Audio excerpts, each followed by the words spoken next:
A waitress found an unconscious boy in an alley, his pale fingers clutching a ring with a number carved inside. She called it without thinking. What she didn't know, the voice that answered belonged to a vampire king. And the child bleeding out on the pavement was his only heir. The rain had stopped an hour ago, but the alley still smelled like wet asphalt and something sour Tasha could name. She pulled her denim jacket tighter, cursing herself for taking the shortcut. Her feet screamed from the double shift, 10 hours in non-slip shoes that had stopped slipping 3 months ago. Her pockets held $47 in tips. Rent was $850. Due yesterday. The alley stretched between 2 abandoned buildings, narrow enough that she could touch both walls if she spread her arms. Broken glass glittered under the single working streetlight. Somewhere behind her, a bottle rolled across pavement. She didn't look back. That's when she saw him. A child, maybe 3 or 4 years old, crumpled against the dumpster like someone had dropped a porcelain doll. "Hey!" Tasha's voice echoed off brick. She broke into a run, exhaustion forgotten. "Baby, can you hear me?" The child didn't move. As Tasha got closer, her breath caught. The clothes were wrong. A red dress with black lace trim, the kind you'd see in a period film or a fancy portrait. The fabric was pristine despite the filth of the alley, and the child's shoes, patent leather Mary Janes, gleamed like they'd just been polished. But the dress was soaked through. Not with rain. With blood. Tasha dropped to her knees, ignoring the glass biting through her jeans. "Come on, baby, stay with me." She pressed 2 fingers against the child's throat, searching for a pulse. Nothing. Her heart hammered as she tried the wrist instead, pushing aside the sleeve of that impossible dress. Still nothing. But the skin was warm. Feverishly warm, like the child had been running. And so pale. Pale in a way that didn't look human. Almost translucent under the yellow streetlight, with veins visible like threads of blue ink beneath paper. No, no, no. Tasha tilted the small head back, checking for breathing, for anything. That's when she noticed the hand. Tiny fingers, clenched so tight the knuckles had gone white. Clutching something. Tasha gently pried them open. A ring. Men's signet ring, far too large for a child's hand. Heavy gold, engraved with a crest she didn't recognize, a crown, thorns, something that might have been a rose or a drop of blood. The craftsmanship was extraordinary, the kind of detail you'd see behind museum glass. She turned it over, and her heart stopped. Numbers engraved inside the band, small and precise. A phone number. Tasha stared at the unconscious child, then at the ring, then back at the child. This was wrong. Wrong clothes, wrong location, wrong everything. She should call 911. That's what any sane person would do. But something about the ring felt deliberate. Like it was meant to be found. Like someone had pressed it into this child's palm and said, if something happens, they'll know what to do. Her phone was already in her hand. Before she could think it through, she dialed. 1 ring. 2. Speak. It wasn't a greeting. It was a command. The voice was deep, cold, with an accent she couldn't place. British. Maybe, or something older. It made every hair on her arm stand up. Tasha's voice cracked. She swallowed hard. I found a child, unconscious in an alley on 5th Street, near the old theater. There's blood everywhere. No pulse, but the skin is warm, and there's this ring with your number inside. Describe the child. The voice cut through her panic like a blade. Maybe 3, 4 years old. Really pale, blonde hair, wearing a red dress, like fancy, old-fashioned. Eye color. I don't know. They're closed. The kid's unconscious. Open them. There was no room for argument in that voice. None. Tasha's hands shook as she gently lifted one of the child's eyelids. She gasped. The iris was amber, bright, liquid amber, but within it, tiny flecks of gold moved like embers in a dying fire. Gold, she whispered. Amber with gold flecks that move. The silence on the other end stretched so long she thought he'd hung up. Then, your name. It still wasn't a question. Tasha. Tasha Reed. Look, this kid needs a hospital. I don't know what. Stay exactly where you are. Do not let anyone approach. Do not call anyone else. We are coming. Wait, who is we? Who are you? The line went dead. Tasha stared at her phone, her mind racing. We. Who was we? Should she call 911 anyway? But something in that voice had been absolutely certain. Desperate, even, though it had been wrapped in ice. She looked down at the child. Even paler now, if that was possible. The blood on the dress looked black under the streetlight. Tasha pulled off her denim jacket and draped it over the small body, then sat back against the dumpster, keeping watch. 4 minutes passed. Then she heard them. No sirens. No screeching tires. Just the whisper-quiet purr of expensive engines. 2 black cars slid into the alley, sleek and predatory, moving with impossible precision. They shouldn't have fit.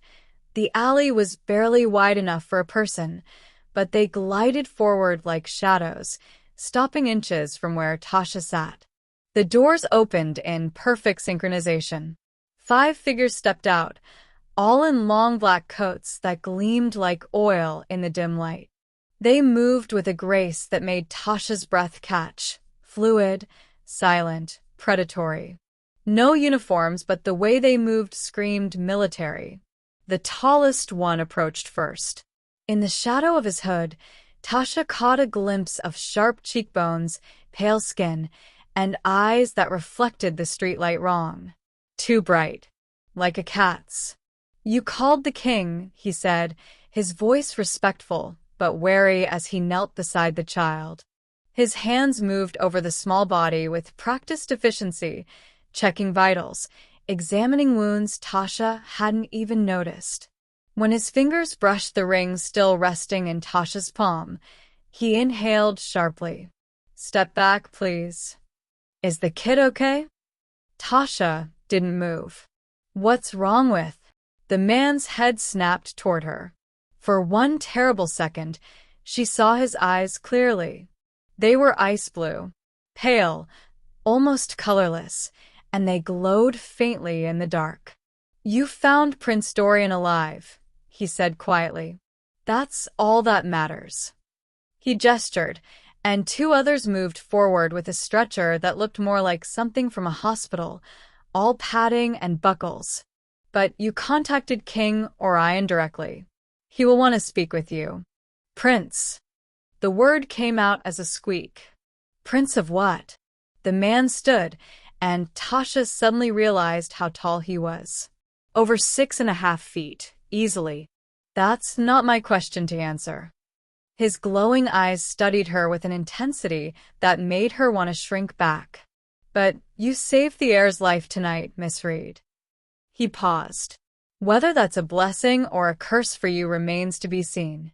They lifted Dorian with extraordinary gentleness, securing him on the stretcher. One of the figures produced a tablet, taking rapid photos of the exact spot where he'd been lying, the blood, the alley, everything. Wait, Tasha called as they began moving back toward the cars. That's it? You're just taking him? What about his parents? What about? The tall man paused at the car door, turning back. In the light from the vehicle's interior, she could see his face clearly now. Beautiful and terrible at once. Too perfect to be human. Miss Reed, go home. Lock your doors. Someone will contact you within 24 hours. He paused, and something almost like sympathy crossed his features. And for what it's worth, thank you. Prince Dorian is precious to many. You did a brave, foolish thing tonight. Then they were gone, the cars sliding back out of the alley as silently as they'd arrived, leaving Tasha alone in the rain-slick alley with her denim jacket and $47 in tips and the absolute certainty that her life would never be the same. Before we dive deeper into this story, take a moment to hit that like button if you love suspenseful, emotional stories that keep you on the edge of your seat. Make sure to subscribe and turn on notifications so you don't miss the next thrilling chapter. We also want to hear from you. Drop a comment below and tell us where you're watching from. Whether it's your city, your country, or even just your favorite spot to watch these stories, we love connecting with our global audience. Now, let's get back to the story and see just how far courage can take someone when danger is closing in. Tasha didn't sleep. She sat on her lumpy couch, staring at her phone, waiting for it to ring. Her wet jeans had left a damp patch on the cushions, but she couldn't bring herself to care. The denim jacket she'd left in the alley felt like a lost limb. Prince Dorian. The name rolled around in her mind like a marble in an empty jar. Prince of what? And those men, the way they'd moved, silent and synchronized, with eyes that glowed in the dark. She'd Googled Prince Dorian 17 times. Nothing matched. No missing child reports. No royal families with that name. Just a British actor and a character from some fantasy novel. At 4:47 a.m., someone knocked on her door. 3 precise raps. Not the pounding of police or the timid tap of a neighbor. Something in between. Tasha's hand trembled as she approached the peephole. A woman stood in the hallway, impossibly beautiful, wearing a tailored black suit that probably cost more than Tasha's entire wardrobe. Her skin was dark and flawless, her hair pulled back in an elegant twist, and her eyes, even through the distorted glass, seemed to glow faintly amber. Miss Reed. The woman's voice was smooth, cultured. We spoke on the phone. I'm here to escort you. Tasha's throat went dry. We didn't speak on the phone. No. A small smile. But you spoke to my king, and he's requested your presence. The word hung in the air like smoke. King. I don't. Tasha's voice cracked. I don't understand what's happening. I know. The woman's expression softened, just slightly. And I know you're frightened. But Prince Dorian is alive because of you, Miss Reed. King Orion simply wishes to thank you personally. You have my word. No harm will come to you. Tasha wanted to laugh. Or cry. Maybe both. Your word doesn't mean much when I don't even know your name. Celine. The woman inclined her head slightly. And you're right to be cautious. But I'm afraid you don't have much choice. The king doesn't make requests lightly. There was something in the way she said it. Not a threat, exactly. More like a statement of fact, the way you'd say water is wet or fire burns. Tasha looked down at her rumpled uniform, still spotted with blood from the alley. Can I at least change? Of course. But please be quick. 10 minutes later, Tasha sat in the back of a black sedan that smelled like leather and something else she couldn't identify. Something clean and cold, like winter air. Celine drove in silence, her movements smooth and precise, as they navigated through streets Tasha thought she knew. But the turns didn't make sense. They should have been heading toward downtown, toward the hospitals or police stations. Instead, they wound through neighborhoods that grew progressively older, the buildings shifting from modern glass to aged brick to something that looked almost ancient. Finally, they stopped in front of an old cathedral. Gothic spires stretched toward the pre-dawn sky, gargoyles perched on corners like watchful sentries. Here, Tasha's voice was barely a whisper. Celine turned, and in the dim light, Tasha could see her eyes clearly now. Definitely amber. Definitely glowing. Not here, Celine said softly. Below. The cathedral's interior was dark, lit only by rows of votive candles that cast dancing shadows across stone walls. Their footsteps echoed on marble floors as Celine led Tasha past empty pews toward the altar. This way. Celine's hand pressed against a section of wall behind the altar, and something clicked. A door, invisible until that moment, swung open to reveal a stone staircase spiraling down into darkness. Tasha's feet refused to move. "You're joking." "I wish I were." Celine stepped through, then paused, looking back. "Miss Reed, I understand this is overwhelming, but Prince Dorian is asking for you. He's been awake for an hour, and your name is the only word he'll say." That got her moving.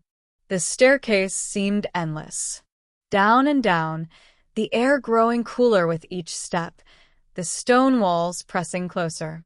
Tasha's hand trailed along the rough surface, her heart hammering against her ribs. The only light came from Celine, who moved ahead with that same impossible grace, her eyes glowing faintly in the dark like a cat's. Finally, the stairs opened into a corridor. Tasha stopped breathing. The hallway stretched before them, impossibly vast, carved from what looked like black marble veined with gold. Chandeliers hung from a ceiling so high it disappeared into shadow, their crystals casting prismatic light across walls decorated with tapestries that looked centuries old. Figures moved in the distance, more people in dark clothing, all moving with that same fluid precision. "This can't be real," Tasha whispered. "It's been here longer than the city above it." Celine's voice was matter-of-fact. The cathedral was built to hide the entrance. Few humans know it exists. Humans. The word sent ice down Tasha's spine. They walked through corridors that seemed to shift and bend in ways that defied architecture. Past chambers filled with books that looked older than paper should survive. Past rooms where people, if that's what they were, stopped their conversations to stare at Tasha with eyes that reflected light wrong. Finally, they reached a set of massive doors, black wood inlaid with silver and patterns that hurt to look at directly. 2 guards stood on either side. Both were tall, pale, wearing dark armor that looked medieval and modern at once. Their eyes tracked Tasha with predatory focus. "The king is expecting her," Celine said. The doors swung open without anyone touching them. The chamber beyond was vast. A throne room, Tasha realized with growing unreality. The ceiling arched overhead, supported by columns carved with figures that seemed to move in her peripheral vision. At the far end, on a dais of black stone, sat a throne. And on that throne sat a man who made Tasha's breath catch in her throat. He was tall even sitting down, dressed in black that seemed to absorb light. His hair was long, platinum blonde, falling past his shoulders in a way that should have looked effeminate, but instead looked dangerous. His skin was impossibly pale, his features sharp and perfect like something carved from ice. But it was his eyes that pinned her in place. Ice blue. Cold. Ancient. They fixed on Tasha with an intensity that made her feel like an insect under glass. "Come forward." His voice was the same one from the phone. Deep, commanding, with that accent she still couldn't place. Not a request. An order. Tasha's feet moved before her brain caught up. She walked across the polished floor, Celine a silent presence behind her, until she stood at the base of the dais. Up close, she could see he wasn't human.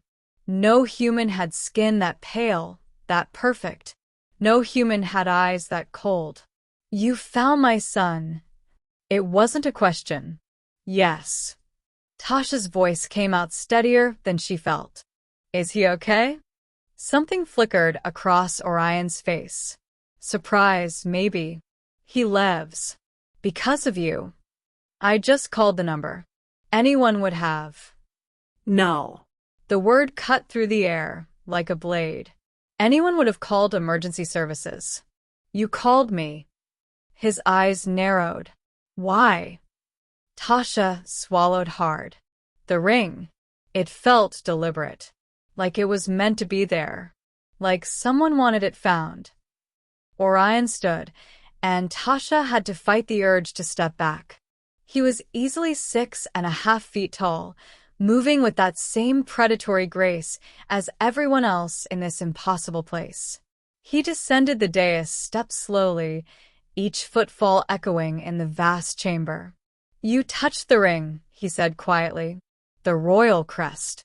It should have burned your skin on contact. It's designed to. A ward against thieves, against humans. He stopped directly in front of her, towering over her, those ice-blue eyes boring into hers. Yet you hold it, carry it, and suffer no harm. Why? I don't know. Tasha's hands trembled. I didn't know it was supposed to hurt me. Dorian was poisoned. Orion continued, his voice dropping to something almost dangerous. Enchanted silver. A substance designed specifically to kill my kind. Someone lured him into that alley. Someone wanted him dead. His head tilted slightly.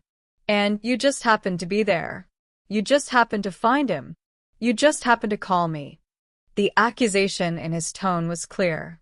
I didn't. Tasha's voice cracked. I'm a waitress. I was taking a shortcut home.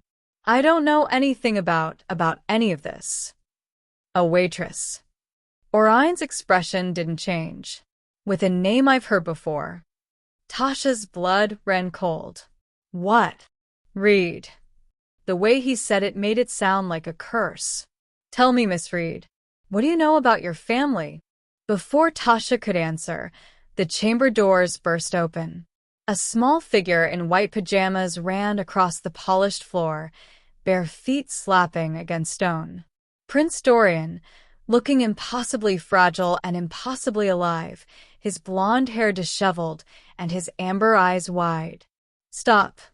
Orion's command cracked through the air, but the child didn't slow.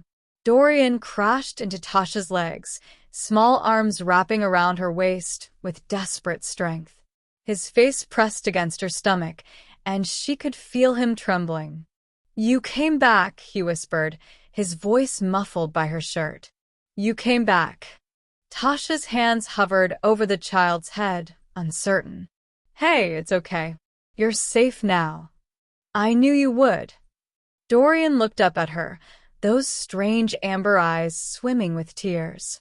The gold flecks within them moved like living things. I knew you were safe. I could feel it. Celine had rushed forward, dropping to one knee beside the prince. Your Highness, you shouldn't be out of bed, the healers said. I had to see her. Dorian's grip on Tasha tightened. She saved me. She called father. She stayed. Orion stood frozen, his expression unreadable. For a long moment, he simply stared at his son clinging to this human stranger. Then something shifted in those ice-blue eyes. Not warmth exactly, but something close to it. Dorian. His voice was softer now, though no less commanding. Come here. The child shook his head, pressing closer to Tasha. She's safe, father. I know she is. I can feel it. You can feel it, Orion repeated slowly. His gaze shifted to Tasha, sharp and assessing. Explain what you mean. Dorian turned slightly, still holding on to Tasha. Like mother used to feel. Warm. Safe. Like home. The silence that followed was deafening. Orion's face had gone completely blank, but Tasha could see the tension in his shoulders, the way his hands had curled into fists at his sides. When he finally spoke, his voice was carefully controlled. Celine, take the prince back to his chambers. Have the healers examine him again. I want to know if the silver left any residual effects on his mind. Father. Now, Dorian. The command in that single word left no room for argument. But as Celine gently tried to pry Dorian away, The child looked up at Tasha with such desperate hope it made her chest ache. "You won't leave, will you?" he whispered. "Promise you won't leave." Tasha didn't know what to say. She looked at Orion, at his cold, controlled expression, and realized she had no idea if she was a guest or a prisoner. "I promise," she heard herself say. "I'll be here." Dorian finally let Celine lead him away, though he kept looking back until the doors closed behind them. The silence stretched.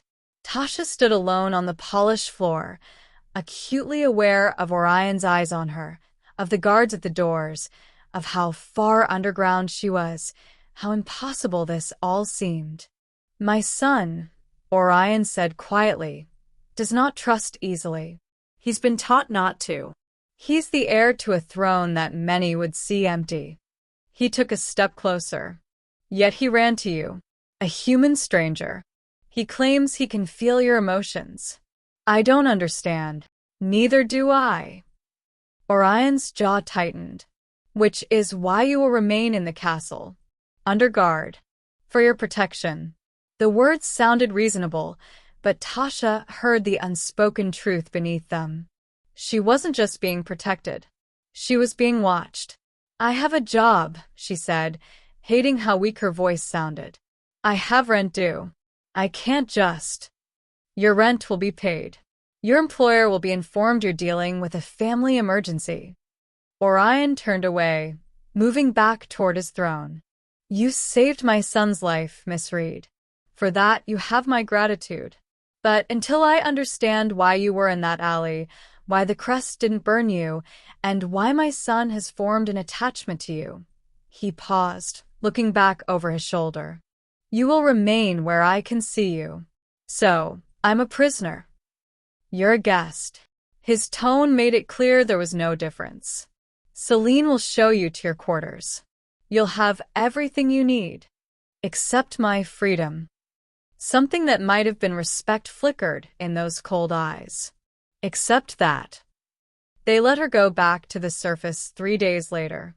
Tasha stepped into the diner at 6 a.m., her body moving on autopilot through the familiar routine. Coffee pot in hand, order pad in her apron, smile plastered on her face.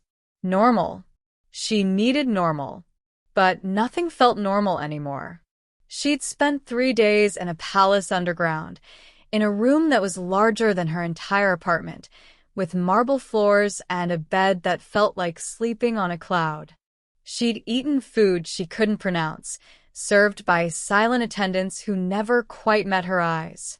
And every time she tried to leave her quarters, Celine was there, polite and immovable.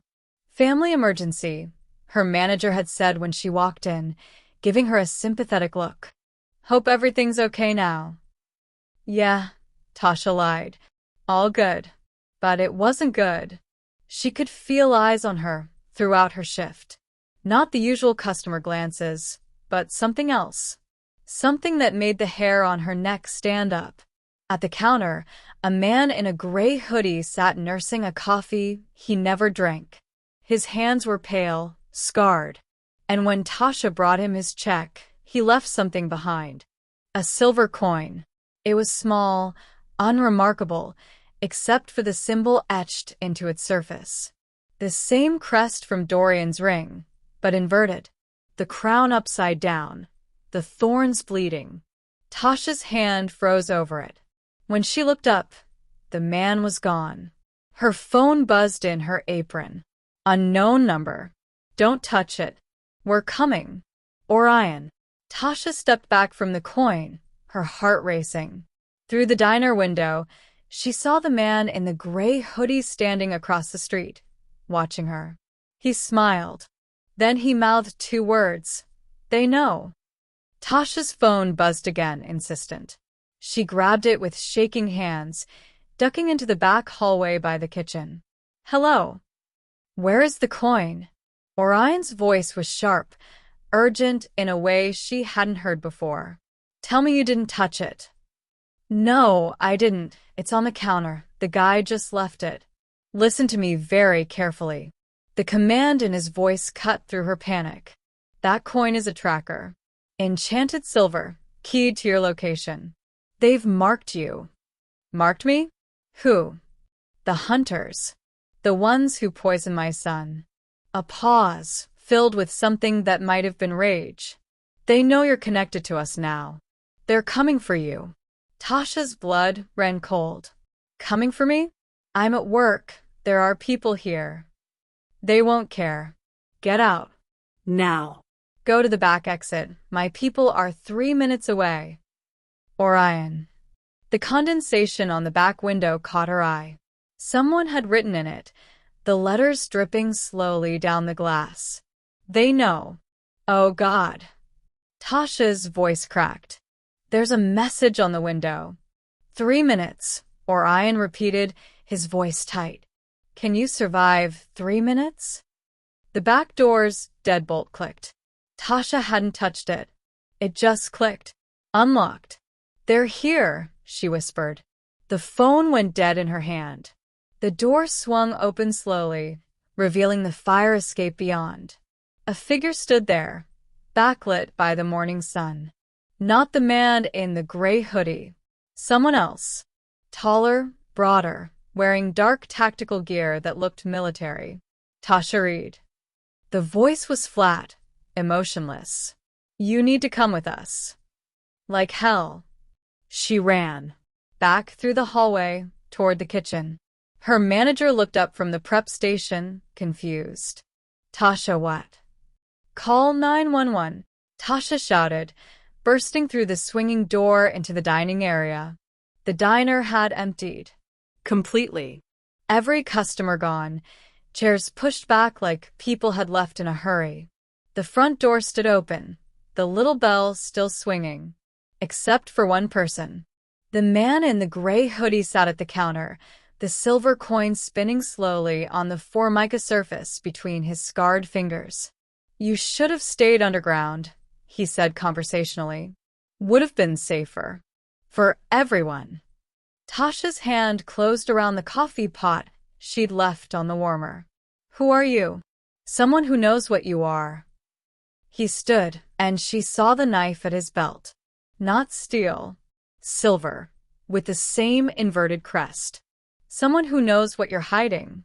What your mother hid. I don't know what you're talking about. The formula. His eyes were cold, dead. The enchanted silver. Your mother encoded it before she died. And now it's in the boy's head. He took a step closer. We want it back.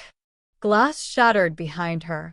The back window exploding inward as 2 more figures crashed through from the fire escape. Both armed, both moving with inhuman speed. Tasha threw the coffee pot. It shattered against the gray hoodie man's chest, scalding liquid splashing across his face.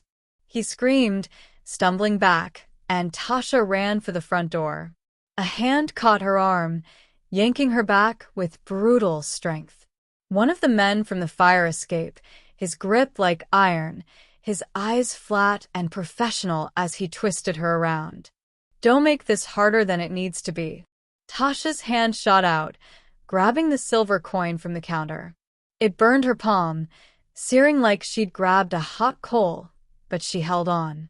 Held on and pressed it against the man's wrist. He shrieked. Smoke rose from where the coin touched skin, the smell of burning flesh filling the air. He released her, stumbling back, staring at his wrist in horror. The flesh there had turned black, spreading like a poison. She's immune, he gasped. The silver doesn't. The front door exploded inward. Not opened. Exploded, ripped from its hinges by a force that sent it spinning across the diner. Celine stood in the doorway, her eyes blazing amber, her elegant suit somehow untouched despite moving faster than Tasha could track. She caught the second attacker by the throat mid-lunge, lifting him off his feet with one hand. You dare. Her voice had gone cold, inhuman. You dare mark what belongs to the king. Behind her, 2 more figures in black coats swept into the diner. Thorne, the tall man from the alley, and another woman Tasha didn't recognize. They moved like liquid shadow, too fast to follow clearly. The gray hoodie man ran for the back. Thorn was faster. He caught him before he reached the hallway, slamming him against the wall hard enough to crack the plaster. The man smiled through broken teeth. Blood ran down his chin as he reached up, pressing something against his own neck. A syringe. Silver liquid. "Tell your king," he whispered. "We're just getting started." The heirs. He convulsed once, violently, then went still. The light faded from his eyes. Poison. He'd poison himself. Tasha's legs gave out. She sat down hard on the diner floor, the silver coin still burning in her palm, her mind struggling to process what had just happened. Celine was there instantly, kneeling beside her, her fingers gentle as she pried Tasha's hand open. The coin fell to the floor, and Tasha's palm was a mess of blistered, burned skin. "You held enchanted silver," Celine breathed, wonder in her voice. "It should have killed you instantly." "She's bleeding." Thorn's voice came from across the diner. "Check the wound." Only then did Tasha realize the man had cut her.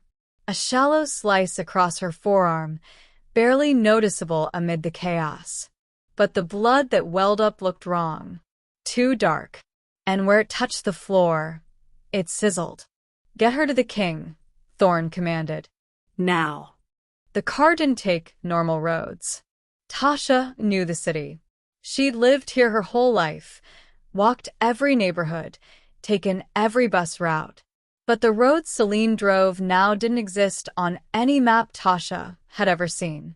They wound up through hills that shouldn't be there, past forests that couldn't possibly fit within city limits.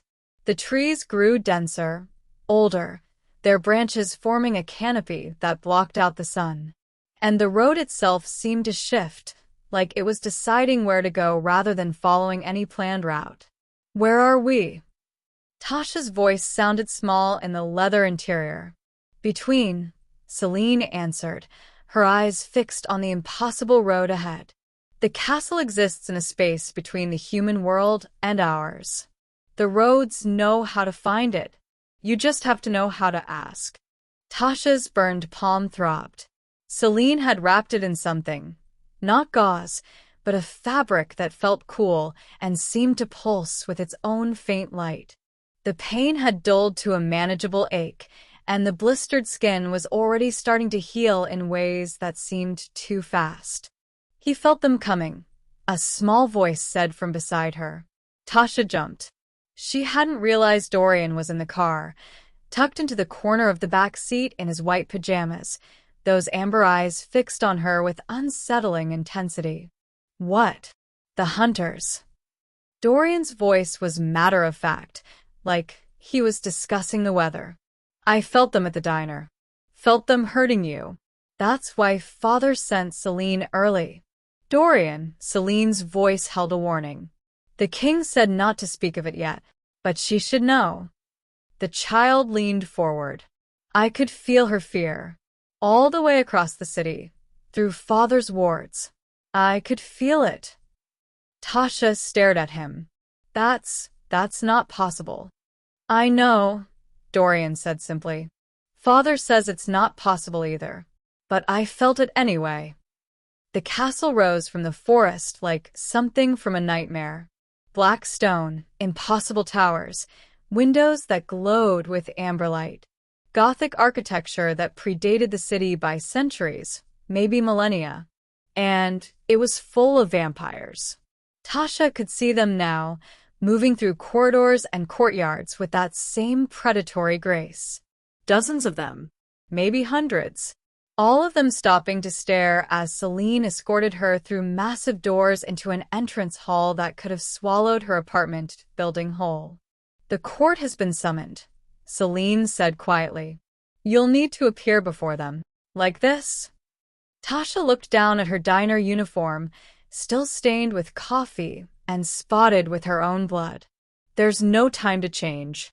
I'm sorry." They walked through corridors of black marble and gold, past tapestries that depicted battles Tasha couldn't begin to understand. Past vampires who watched her with expressions ranging from curiosity to open hostility. Past guards in medieval armor that somehow looked functional rather than decorative. Finally, they reached the throne room. It was packed. Dozens of vampires lined the walls, all dressed in formal clothing that ranged from Victorian to modern, all watching with glowing eyes as Celine led Tasha down the center aisle toward the throne. Orion sat there, looking every inch a king.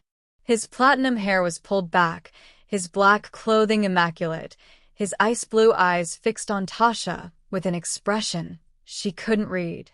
Dorian sat on a smaller throne beside him, looking small and vulnerable despite the crown on his head. Tasha Reed. Orion's voice carried through the chamber. You stand before the court of night. You've been marked by hunters, touched enchanted silver without dying, and formed an impossible connection to my heir. He leaned forward slightly. The council demands answers. A woman stepped forward from the crowd. Tall, elegant, with dark skin and eyes that glowed violet. Her voice was cold. She's a spy. Obviously. The hunters planted her in that alley, knowing our prince would be there. I didn't know anything. Tasha's voice cracked. I was going home from work. I found a kid bleeding in an alley. That's all. Convenient. A man this time, pale with silver hair. Too convenient. The hunters poison our prince with enchanted silver, a weapon we believed lost. Then this human appears, immune to the same silver, claiming ignorance. She held the royal crest. Another voice called. The ward should have burned her to ash. Yet she carries the prince's ring to safety. She's tainted. Someone else spat. Hunter blood. It's the only explanation. The voices overlapped, accusations piling on accusations. Tasha's heart hammered as she realized how many of them wanted her dead. How many saw her as a threat? Enough.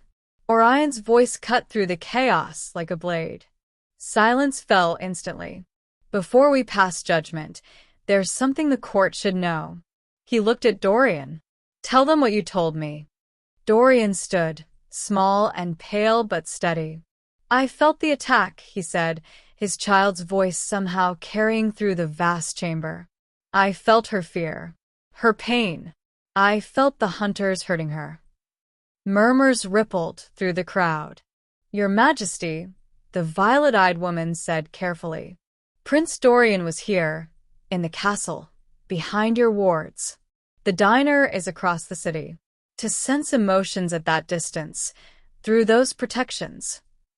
She trailed off, her expression troubled. Is impossible, Orion finished. Unless there's a psychic bond, a blood connection. But that's... The silver-haired man stepped forward. Sire, psychic bonds don't form with humans. They can't, unless... The silence that followed was deafening. Unless she shares our blood, Orion said quietly. Or the blood of someone close to us. All eyes turned to Tasha. She felt pinned by their collective gaze, by the weight of their attention and suspicion and sudden, terrible interest. I don't understand, she whispered. I'm human. I'm nobody. No. Orion stood, descending from his throne with that predatory grace. You're not. The question is, who are you really, Tasha Reed? And what connection do you have to my son? They gave Tasha a room in the East Wing. High ceilings, a 4-poster bed that could sleep 5 people, and windows that looked out over forests that shouldn't exist.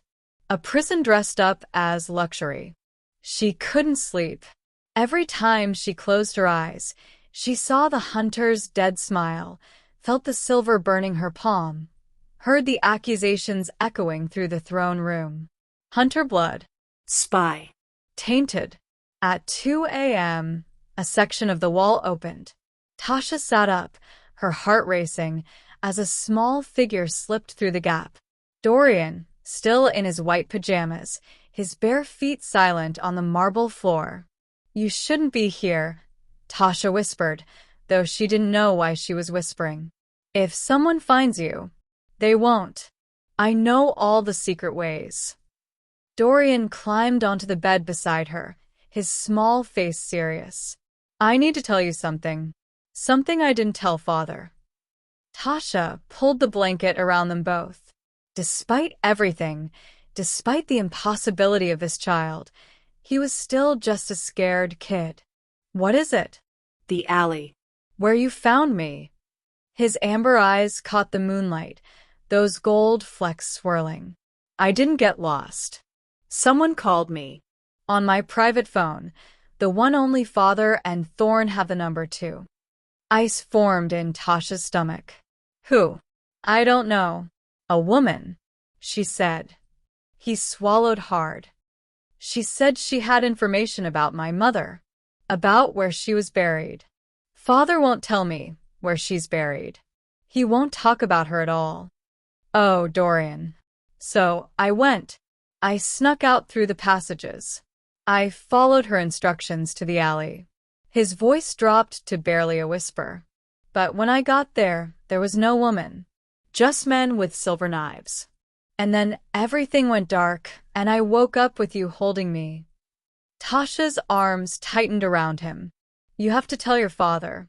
If someone has that number, he'll lock me away, deeper than before. He'll say I was foolish, that I endangered the crown." Dorian looked up at her with eyes far too old for his face. "But I need to know about her. About my mother. He keeps her locked away like a secret he's ashamed of. I'm sure that's not." "I found something," Dorian interrupted. "In the library. In a section Father doesn't know I can reach. That's why I came. I need to show you." The secret passages were narrow, dark, and went on forever. Dorian led the way with confidence, his small hand gripping Tasha's as they navigated turns that seemed impossible, stairs that spiraled in directions that defied physics. "How do you know all this?" Tasha whispered. "I've lived here my whole life. And I'm small. I fit places adults don't." He paused at a junction listening, then continued left. "The castle is older than Father. Older than the court. It has secrets even he doesn't know."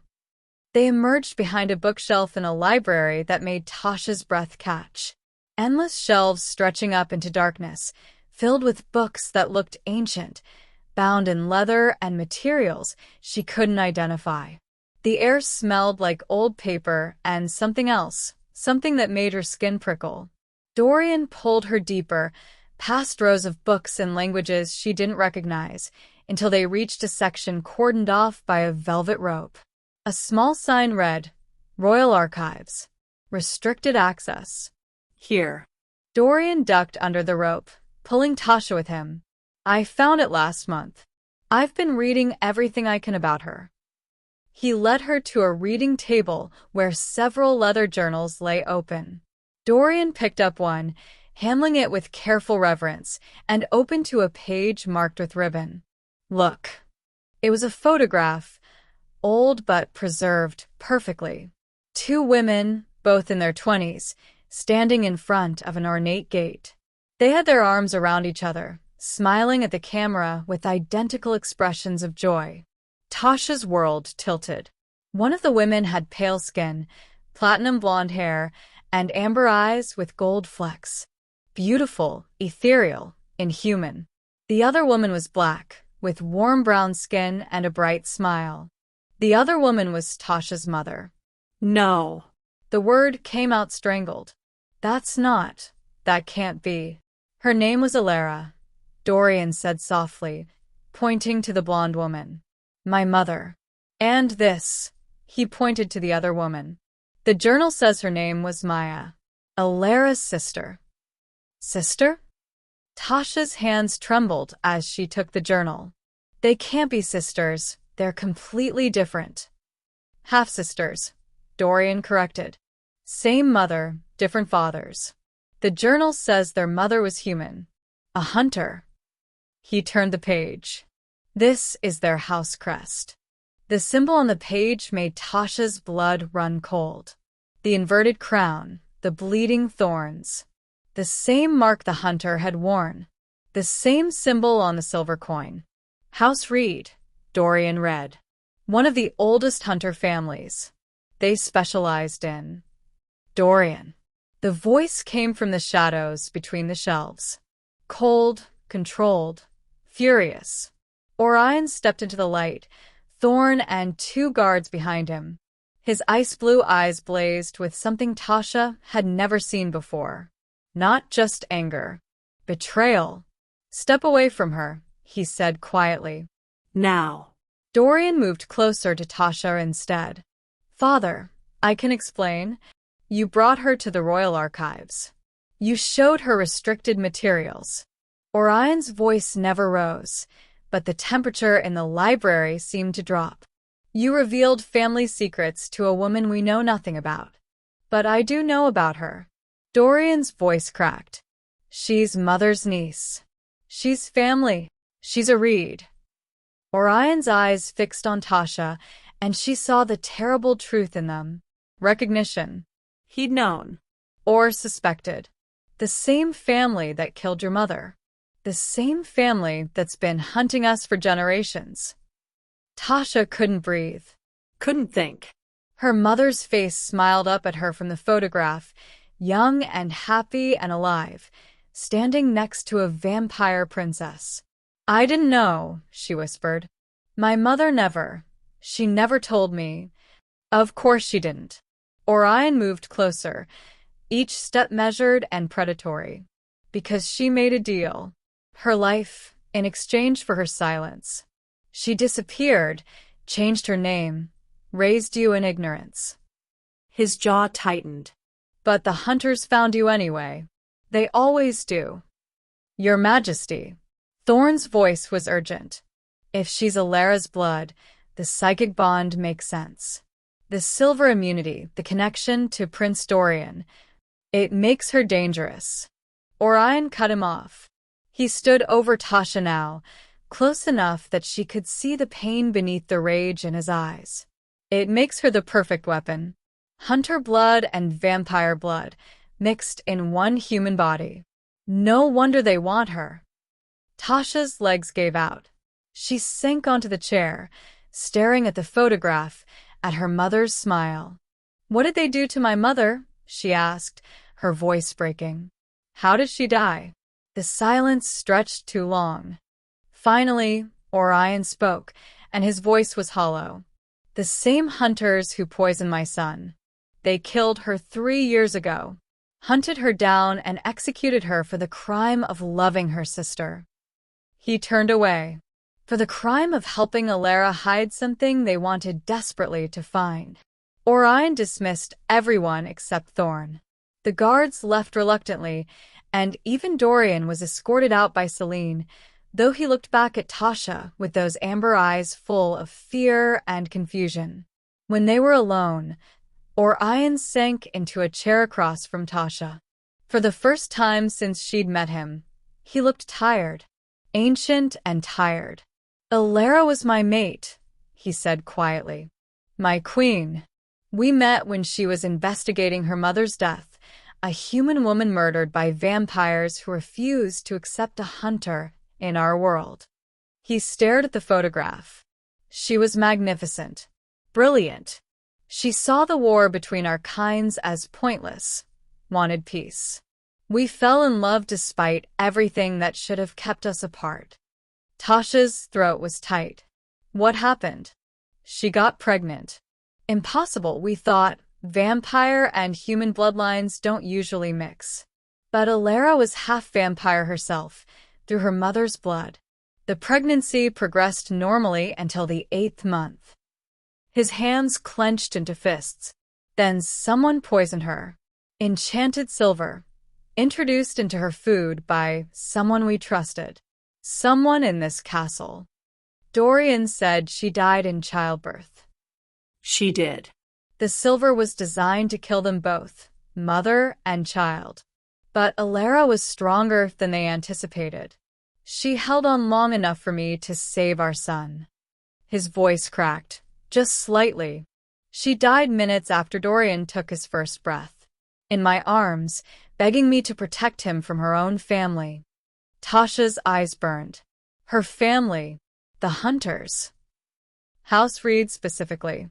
They'd learned about the enchanted silver formula, a weapon that could kill any vampire, regardless of age or power. Alara's mother had helped develop it before her death. The formula was supposed to die with her, but Alara had inherited her mother's research. Orion looked up, his ice blue eyes meeting Tasha's.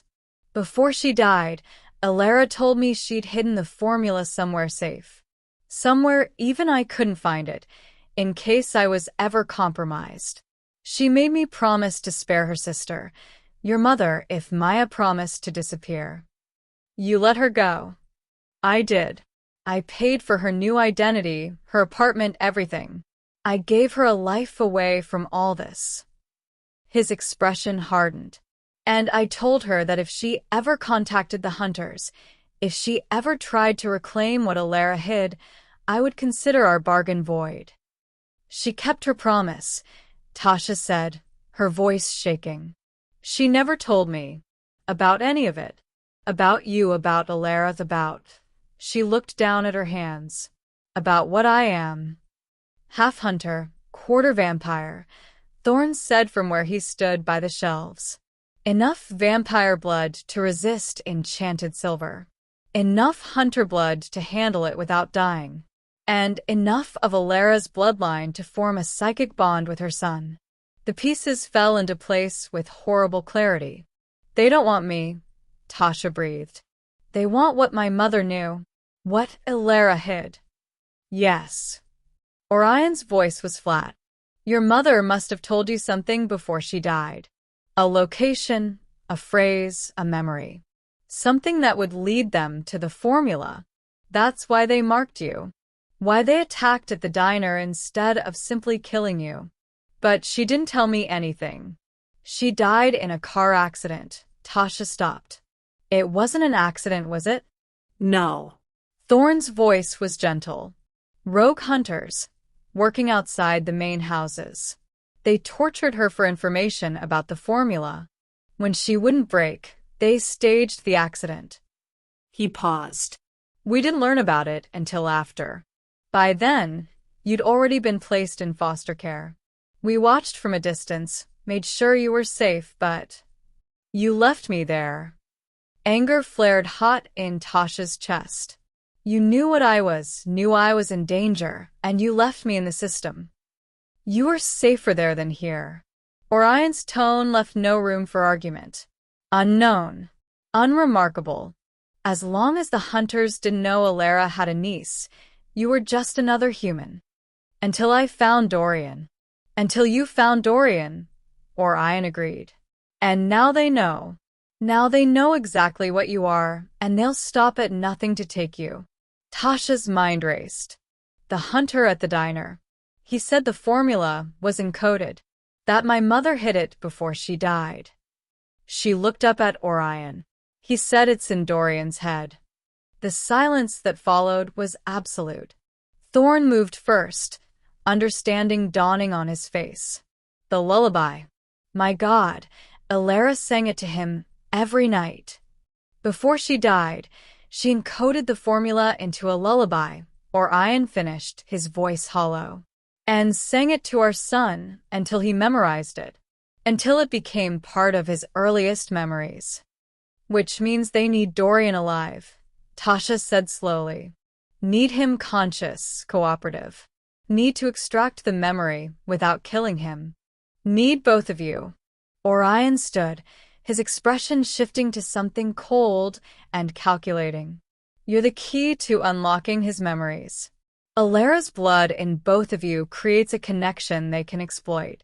Together, you're worth more than any weapon. Tasha's stomach turned. So, what do? We use it. Orion's eyes glittered dangerously. The Hunters want you? We give you to them. But on our terms. You want to use me as bait. I want to end this. Orion moved closer, and there was something desperate in his gaze now.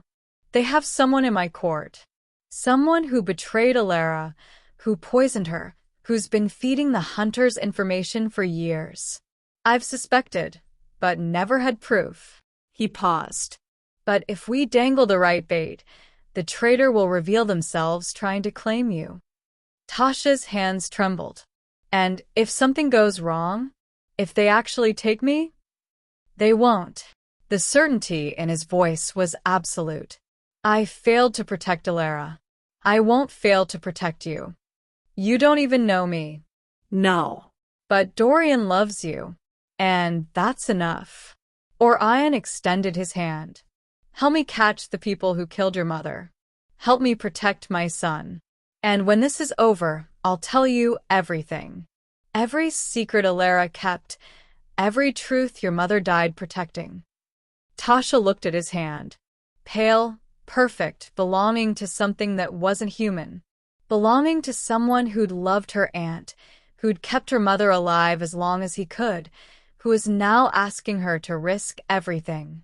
She thought of her mother's smile in that photograph, of Dorian's small hand in hers, of the hunters who'd taken everything from her without her even knowing. She took Orion's hand. When? Tonight. Before they have time to regroup. His grip was cold, strong. We'll make it look like you escaped.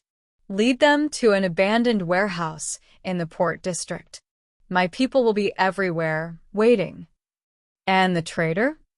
Orion's smile was sharp, predatory. We'll finally show their face.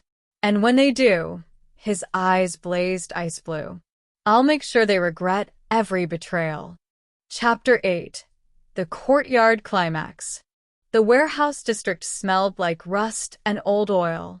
Tasha stood under the single working streetlight, her heart hammering so hard she could feel it in her throat. The wire taped to her ribs itched, and she resisted the urge to touch it. Orion had promised his people were close, watching, but she'd never felt more alone in her life. The diner man stepped out first. Gray hoodie pulled low, that same blank expression he'd worn when he left the silver coin on her table. Behind him, four others emerged from the shadows between buildings, moving with the deliberate calm of people who knew they had the upper hand. Miss Reed. His voice was flat. You shouldn't have gotten involved. Tasha's hands trembled, but she kept them at her sides.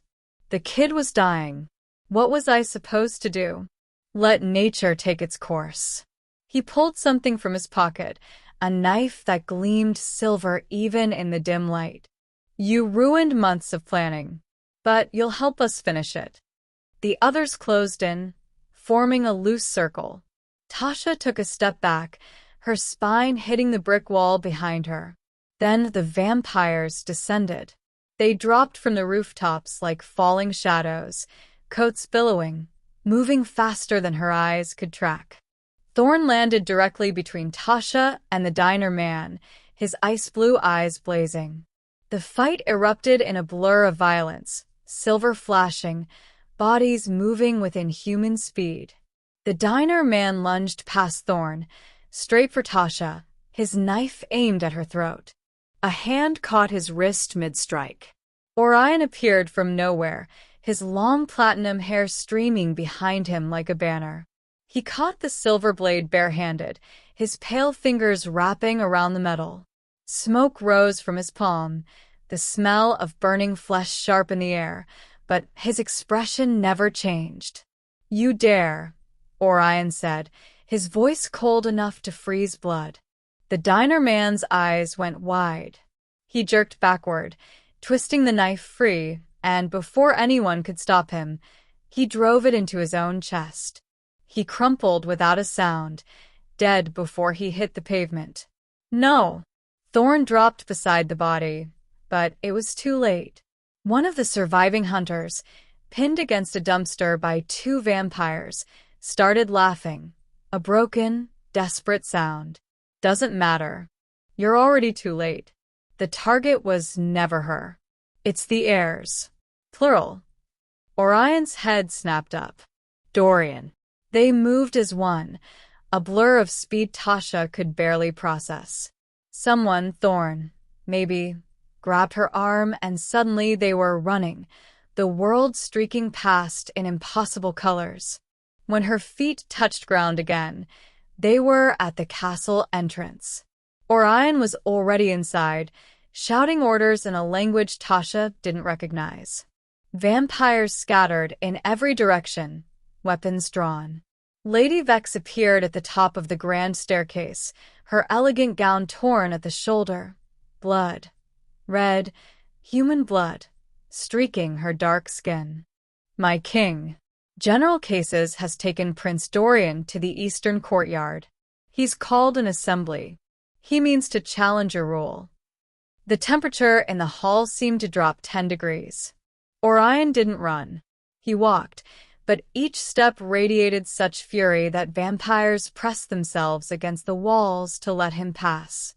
Tasha followed, her diner uniform still damp with sweat, her feet aching, but she couldn't stop. Not now. The eastern courtyard was packed. Hundreds of vampires in formal dress lined the stone walls, their eyes glowing in the darkness like distant stars. In the center, on the raised platform where Tasha had once seen Orion hold court, General Cases stood with his hand wrapped around Dorian's small throat. The child's face was pale, paler than usual, his amber eyes wide with fear but defiant. His tiny hands clutched at the general's wrist, but he wasn't crying. He was a prince even now. King Orion. Cases's voice boomed across the courtyard. You have led us with strength for 3 centuries, but you have also led us into corruption. He lifted Dorian higher, making the boy's feet dangle. This air carries tainted blood. Hunter blood. Human weakness. He will destroy us from within. Murmurs rippled through the crowd. Some vampires nodded. Others looked away. Orion stopped at the edge of the platform, his black coat settling around him like wings. Release my son. Or what? Cases smiled, showing too many teeth. You'll execute your own general? Your most loyal soldier? For a half-blood mistake. Tasha didn't think. She pushed through the crowd, ignoring the hands that tried to stop her, and stepped onto the platform. He's not a mistake. Her voice shook, but she forced it louder. He's a 4-year-old kid who almost died because your loyal hunters poisoned him. And you're calling him tainted? You're the one who sold him out. Cases's eyes narrowed. The human speaks. How touching. Tasha Reed speaks, said a voice from the crowd. An ancient vampire stepped forward, his face carved with lines that might have been centuries old. Bloodkin to the lost queen. Protector of the air. She has standing. Cases's grip on Dorian tightened. This changes nothing. The boy is. Dorian's small hand shot out, snatching the silver knife from Cases's belt. The blade burned his palm, smoke rising, but he didn't drop it. He drove it into the general's forearm with a scream of rage and pain. Cases howled, releasing him. Dorian fell, and Tasha lunged forward, catching the child before he hit the stone. She pressed him against her chest, feeling his small heart racing, his burned hand clutching her denim jacket. Orion was already moving. He crossed the platform in a single stride and drove his hand through Cases's chest, pulling it back with the general's heart still beating in his palm. Cases crumpled. Dead. Finally, truly dead. The courtyard fell silent. Orion let the heart drop, his ice-blue eyes sweeping the assembled vampires. Anyone else wish to question my heir? No one spoke. He turned to Tasha, his expression softening just slightly as he looked at Dorian curled in her arms. Tasha Reed, by blood and by choice, you have proven yourself. I declare you under royal protection. Any who harm you answer to me. Tasha looked down at Dorian. His amber eyes met hers, gold flecks swirling, and he whispered, You stayed. Yeah, baby, she whispered back. I stayed. 3 days had passed since the courtyard. 3 days of shadows fading into normal castle light, of Dorian's hand gradually loosening its grip on hers, of the castle staff finally meeting her eyes without suspicion. Tasha stood in the tower room Orion had given her, high ceilings, stone walls, a bed that cost more than 3 months of her salary. She hadn't unpacked the formal wardrobe they'd brought her. Instead, her diner uniform hung on a chair, wrinkled and out of place, like a reminder she didn't belong here. A knock came soft and measured. Orion entered without waiting for permission, his ice-blue eyes finding her immediately. He wore simple black clothes today, no embroidery, no crown. Almost human. Almost. You've had time to consider, he said. It wasn't a question. On the desk between them lay documents. A new identity. Mara Chen, completely clean with bank accounts and an apartment in a distant city. A memory wipe available by choice. She could forget all of this. The hunters, the blood connection, the castle, him. The papers were signed by both of them already. All she had to do was say yes. I have, Tasha replied quietly. And his voice was carefully controlled, but she heard the undercurrent. Fear. This powerful vampire king was afraid of her answer. Before she could speak, the door burst open. Dorian rushed in, his small face flushed with panic. He went directly to Tasha, wrapping his arms around her waist. You can't leave, he said into her side. You promised. Tasha hadn't promised anything, but she understood what he meant. In the 3 days since the general's death, Dorian had barely left her presence. His nightmares had stopped. The tremors in his small hands had stilled. When she was near, he was safer than he'd ever been. She looked down at his pale hair, so like hers mother's had been, and something settled in her chest. Something certain. I'm not leaving, she whispered. Dorian pulled back, his amber eyes searching hers. You mean it? I mean it. Orion's shoulders dropped slightly, a gesture so small it would have been invisible if Tasha hadn't been watching for it. You understand what you're choosing? This world will never release you. The hunters won't stop. The throne will always be a target. Your life will be complicated, Tasha finished. She stepped toward him, and for the first time since she'd known him, the vampire king looked uncertain. But here, I have him. She glanced at Dorian, who gripped her hand tightly. I have purpose. I have family. The word felt foreign on her tongue, but it fit. I've never had that before. Orion was silent for a long moment. When he spoke, his voice was rough. Your mother was braver than I deserved. She saved my son's life by disappearing, by protecting him from our world. And then they killed her anyway. He paused, and for the first time, Tasha saw genuine grief cross his face. I'm sorry for what my existence has cost you. Before she could respond, he moved to the desk and gathered the documents. One by one, he tore them in half. The sound was final. There is something you should know, Orion continued. Dorian's connection to you, it's stronger than any bond between vampire and human should be. We believed it was the psychic link, but it's older than that. He looked at his son, then back at Tasha. Your mother sang Dorian's mother a lullaby when they were children. It was a code, a way of hiding the formula for enchanted silver. Dorian absorbed it through their bloodline connection.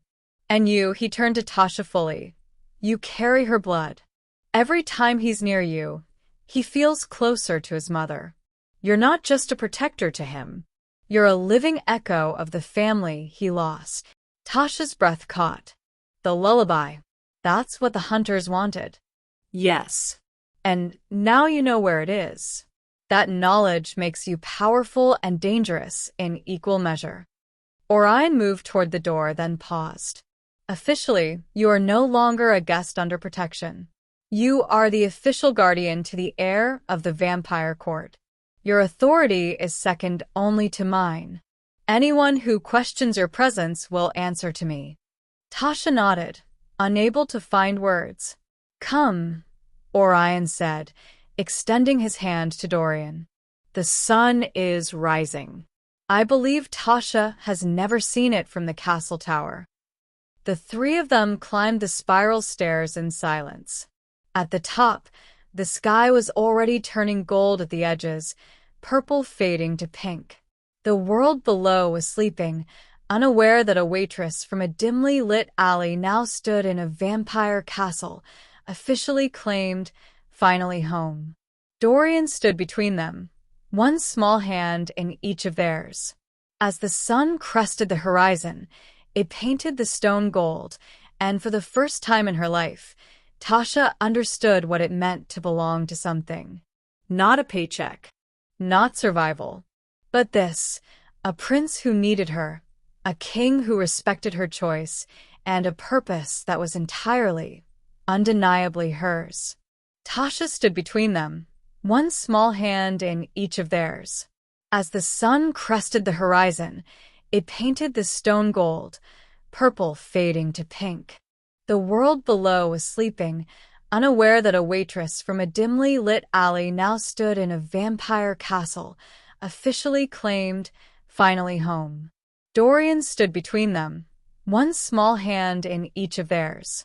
As the sun crested the horizon, it painted the stone gold, and for the first time in her life, Tasha understood what it meant to belong to something. Not a paycheck. Not survival. But this, a prince who needed her, a king who respected her choice, and a purpose that was entirely, undeniably hers. But Tasha's journey is far from over. The hunters are still out there. The formula for enchanted silver is locked in Dorian's mind. And there are secrets in the castle that even Orion hasn't revealed. In the next chapter, Tasha discovers that her new position as official guardian comes with responsibilities she never expected.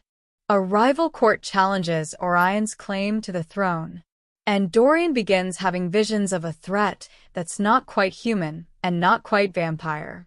The real war is just beginning. Did Tasha make the right choice? Drop your thoughts in the comments below. Do you think she's ready for what's coming? Are you Team Orion? Team Dorian? I want to hear your theories. Like this chapter if you're emotionally invested in this unconventional family. Every like helps this story reach more vampire romance lovers. Subscribe and turn on notifications so you never miss an update.